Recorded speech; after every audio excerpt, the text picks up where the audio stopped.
projeto de lei 3634 de 2019 foi distribuído a esta comissão por tratar de assunto atinente às Forças Armadas e matéria de direito militar e legislação de defesa nacional, nos termos em que dispõem as alíneas G e I do inciso 15 do artigo 32 do Regimento Interno da Câmara dos Deputados. O escopo da presente proposição é alterar o Decreto-Lei 1001, de 21 de outubro de 1969, Código Penal Militar, para dispor sobre a perda de posto de patente ou graduação, bem como a própria exclusão de militar em caso de prática de violência doméstica. Para isto, o projeto tenciona inserir o parágrafo único aos artigos 99 e 102, ambos do Código Penal Militar, para que haja perda do posto e da patente de oficial das Forças Armadas ou exclusão da praça da força singular a que pertence, no caso de condenação por crime de violência doméstica e familiar, previsto no parágrafo 9º do artigo 129 do Código Penal. Cumpre mencionar que a Constituição Federal, no artigo 142, parágrafo 3º, incisos 6 e 7, apregoa que o oficial condenado na Justiça Comum ou Militar a pena privativa de liberdade superior a 2 anos, por sentença transitada em julgado, será submetido ao julgamento e condiciona a perda do posto e patente se for julgado indigno do oficialato ou com ele incompatível por decisão de tribunal militar de caráter permanente em tempo de paz ou de tribunal especial em tempo de guerra. Na hipótese de oficial militar das Forças Armadas, o artigo 142, parágrafo 3º, inciso 6, é claro ao aduzir que a perda do posto ou patente não ocorre de maneira automática, estando condicionada à decisão do tribunal militar competente.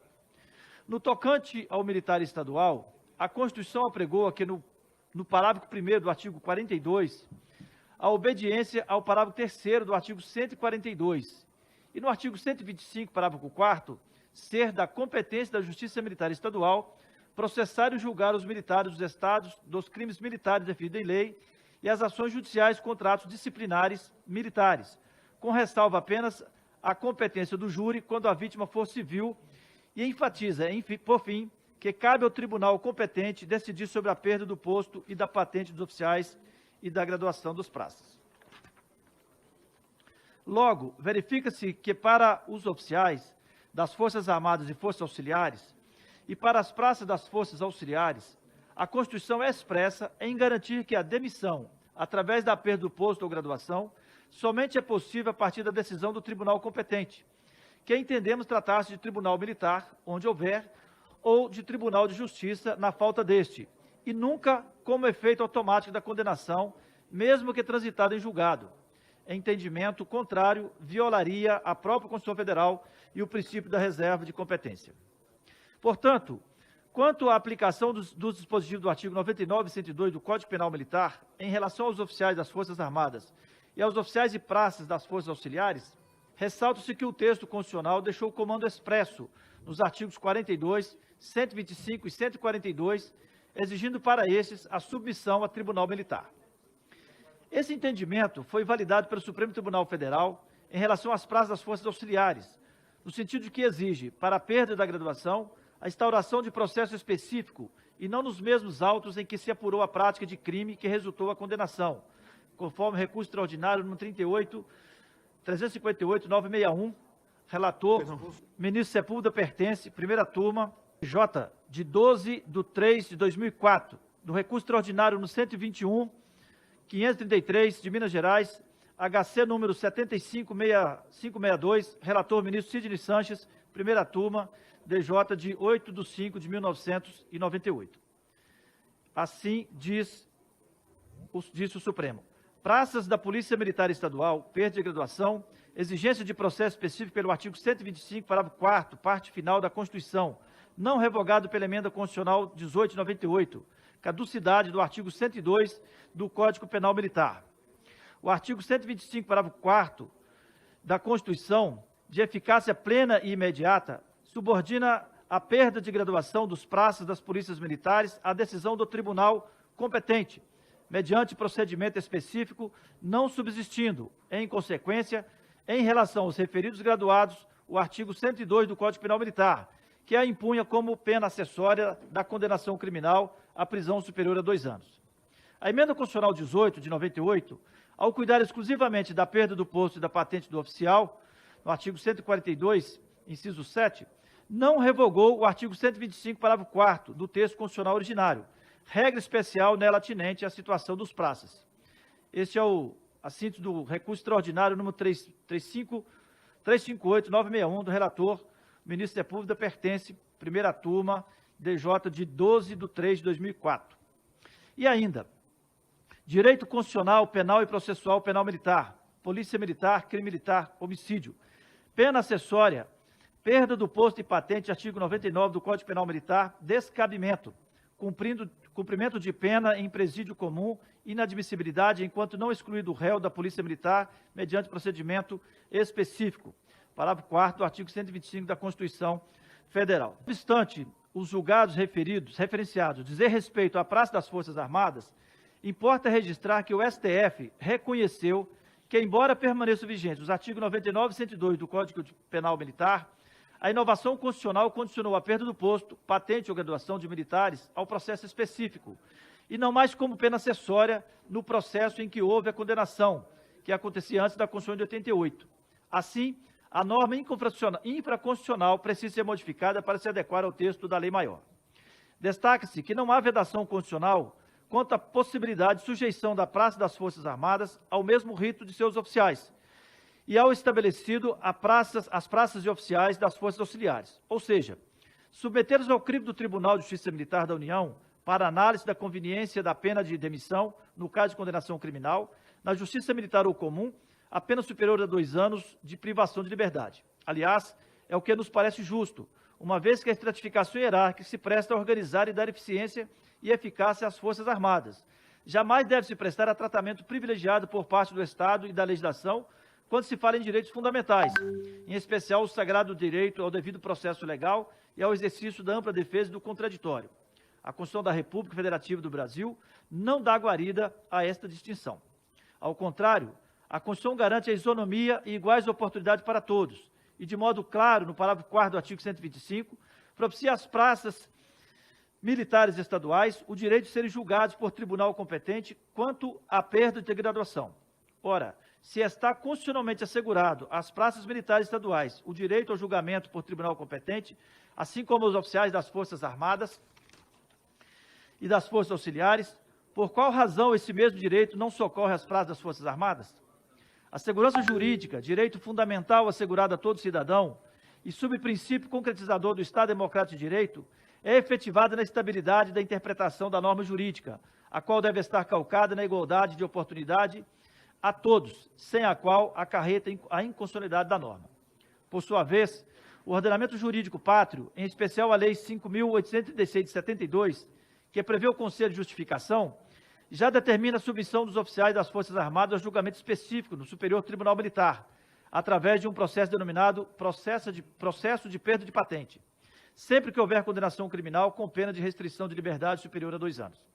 Em Minas Gerais, por força da Constituição Estadual, parágrafos 7º, 8º e 9º do artigo 39 da Constituição Estadual,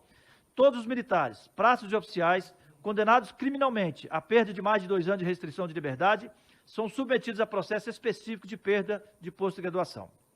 Em que pese o escopo da presente proposição ser o de aplicar as penas de perda de patente ou exclusão das Forças Armadas ao militar que for condenado pela prática de violência doméstica, na forma do parágrafo 9º do artigo 129 do Código Penal, convém destacar, pelos fundamentos já registrados, que os próprios dispositivos da Constituição Federal e do Código Penal Militar já prevê a aplicação dessa punição para a prática de qualquer crime, o que, obviamente, engloba da violência doméstica.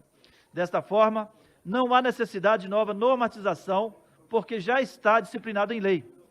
Caso insistíssemos nessa proposta, estaríamos criando o que é definido como antinomia jurídica, que é a presença de 2 normas conflitantes, válidas e emanadas de autoridade competente, sem que se possa dizer qual delas merecerá aplicação em determinado caso concreto. Assim, devemos observar o que diz Miguel Reale Júnior quanto ao sentido da lei. Miguel Reale, não o Júnior. Lei, no sentido técnico desta palavra, só existe quando a norma escrita é construtiva de direito, ou, esclarecendo melhor, quando ela introduz algo de novo com caráter obrigatório no sistema jurídico em vigor, disciplinando comportamentos individuais ou atividades públicas. Nesse quadro, somente a lei, em seu sentido próprio, é capaz de inovar no direito já existente isto é, conferir de maneira originária, pelo simples fato de sua publicação e vigência, direitos e deveres a que todos devemos respeito. Fecha aspas. E, não obstante, o projeto, da forma como proposto, apresenta grande incompatibilidade jurídica, pois se a Constituição Federal exige a condenação superior a 2 anos para a perda do posto e da patente de exclusão do militar das Forças Armadas, não pode uma norma inferior autorizar que a mesma sanção seja imposta a quem for condenado a uma pena inferior a 2 anos, apenas levando em conta a classificação do crime, independentemente da condenação, sob pena da violação da Carta Magna. Tal disposição está inquinada com vício de inconstitucionalidade material. Ademais, a discussão revolveria a respeito da necessidade de submeter, após a condenação pelo crime, ao crime da justiça militar quanto à perda do cargo, tese essa que já foi amplamente discorrida. Nesse sentido, precisamos, com cautela e objetivando a segurança jurídica, firmar regramento que consolide esse entendimento e não subsistam imprecisões de interpretação da norma. Assim, os artigos 99 e 102 do Código Penal Militar precisam ser alterados para estarem compatíveis com o que apregou a Constituição nos artigos 125, parágrafo 4º e 142, parágrafo 3º, incisos 6 e 7, que determina a necessidade de decisão do tribunal competente a ser proferida em processo específico para a perda de posto ou graduação. A preocupação cinge no fato de que tribunais do país estão interpretando de maneira distinta e, ao nosso sentir, errônea, o parágrafo 4º do artigo 125 da Constituição. Se a própria superveniência da emenda constitucional número 18 de 98 não alterou a norma do parágrafo 4º do artigo 125, deve prevalecer a norma constitucional vigente, transmitindo-se a ela a interpretação de que o legislador original pretendeu, qual seja a de permitir que o tribunal competente, ou seja, o militar, possa decidir, após a condenação do militar, sobre a perda do posto e patente dos oficiais e da graduação dos praças. Assim, compreendo que o projeto de lei merece ser modificado pelas razões amplamente apresentadas, inclusive promovendo-se alteração também no Decreto-Lei 1002, de 21 de outubro de 1969, Código de Processo Penal Militar, para especificar o momento em que a sentença se torna exequível, motivo pelo qual voto pela aprovação do projeto de lei 3634 de 2019, na forma do substitutivo ora apresentado. O que nós buscamos aqui foi garantir um tratamento igualitário a todos os praças e oficiais das Forças Armadas e das Polícias Militares, quando da condenação acima de 2 anos, independentemente do crime. Então, esse é um procedimento que já ocorre, como eu disse aqui, em Minas Gerais, por força da Constituição de Minas Gerais. Eu tenho 39 anos que eu entrei na PM. Sempre foi assim. Todo condenado acima de 2 anos, independentemente do crime, se condenado à justiça comum, se condenado à justiça militar, ele é submetido e não raras vezes é demitido, né? O oficial, por força da Constituição, já tem essa prerrogativa, independentemente também, está na Constituição, não tem como fugir. E aí a gente viu que há uma distorção, tanto nas Forças Armadas, que demite, não vou dizer que é automaticamente, porque abre-se um processo, mas é um processo para executar a sentença. São Paulo é assim, Piauí é assim. Então, nós entendemos que, nesse caso, é fundamental, é justo dar o mesmo tratamento que se dá aos oficiais por força da Constituição, dá também aos praças das Forças Armadas e das Polícias Militares, em consonância com a Constituição, que já assim o previu. Então, é assim o nosso substitutivo, presidente.